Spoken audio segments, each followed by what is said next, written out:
नाजरीन, पाकिस्तानी शहरियों के लिए FBR ने बोनस का ऐलान कर दिया। अस्सलाम वालेकुम नाजरीन, आप देख रहे हैं न्यू डिजिटल। मैं हूं आपके साथ शाहिदा चौधरी। अगर आप पाकिस्तानी शहरी हैं तो आप रेस्टोरेंट पे खाना खाएं, उसके साथ ही शॉपिंग करें और FBR की तरफ से बड़ा इनाम भी हासिल करें। नाजरीन, अब ये इनाम आपको कितना मिलेगा और कितनी अमाउंट की शॉपिंग पे मिलेगा, इसकी डिटेल आपको बाद में बताते हैं। सबसे पहले आपको बताएं कि इसका तरीका क्या है बोनस हासिल करने का।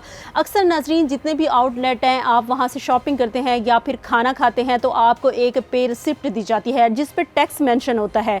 अब ये जो बड़े बड़े ब्रांड्स हैं ये टैक्स FBR को पे नहीं करते, लेकिन आपसे पूरा टैक्स वसूल करते हैं। आपने करना ये है कि ये जो रिसिप्ट हैं इनको संभाल के रखना है। जितने भी ब्रांड हैं जो टैक्स नहीं पे कर रहे उनको प्रॉपर वेरीफाई करके उनके ऊपर कानूनी कार्रवाई का आगाज़ कर दिया गया है। अब ये 1 नवंबर जो है उससे इस्लामाबाद में आगाज़ किया जाएगा और 1 दिसंबर से पूरे मुल्क में इसका आगाज़ कर दिया जाएगा। नाज़रीन, इसको जो रिसिप्ट है आपकी, इनको वेरीफाई करने का तरीका ये है, आपने आसान टैक्स ऐप जो है उससे इसको वेरीफाई करना है और ये आपको फौरी तौर पर बता देगा कि क्या आपकी जो रिसिप्ट है ये जाली है या फिर ओरिजिनल टैक्स जो है इस पे किया गया है। अगर तो ये रिसिप्ट जाली निकली तो नाज़रीन, आपने शॉपिंग तो ऑलरेडी कर ही ली होगी, लेकिन उसके ऊपर आपको जो टैक्स है उसकी अमाउंट भी रिटर्न कर दी जाएगी।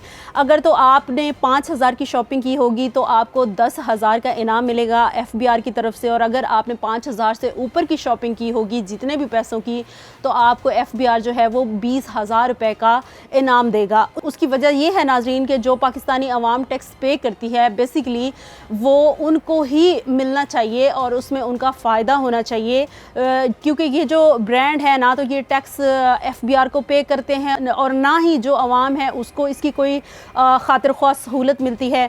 FBR ने जो ये डिसीजन लिया है ये बहुत अच्छा डिसीजन है पाकिस्तानी अवाम के लिए, क्योंकि बहुत ज़्यादा जितने भी आउटलेट हैं जिनसे हम खाना खाते हैं शॉपिंग करते हैं बहुत ज़्यादा एक्सपेंसिव होते हैं। टैक्सेस की मद जो होती है नाजरीन वो बहुत ज़्यादा होती है। प्राइस इतनी नहीं होती खाने की या फिर शॉपिंग की, लेकिन टैक्स उसके ऊपर बहुत हैवी किस्म का होता है। तो ये अच्छा इकदाम है FBR का, और इससे क्या होगा कि जो टैक्स चोर हैं वो इससे नाजरीन जो टैक्स पेड नहीं हैं उनकी तो बिल्कुल खैर नहीं, क्योंकि उन पे कानूनी कार्रवाई की जाएगी और उन पे प्रॉपर जो है वो उनकी निगरानी की जाएगी। वो आवाम से मुनासिब टैक्स वसूल करेंगे और FBR को भी जमा कराने के पाबंद होंगे। तो नाज़रीन, आज की डिजिटल स्टोरी इतनी है। मिलते हैं अगली स्टोरी के साथ, तब तक के लिए मुझे दीजिए इजाज़त। अल्लाह हाफ़िज़।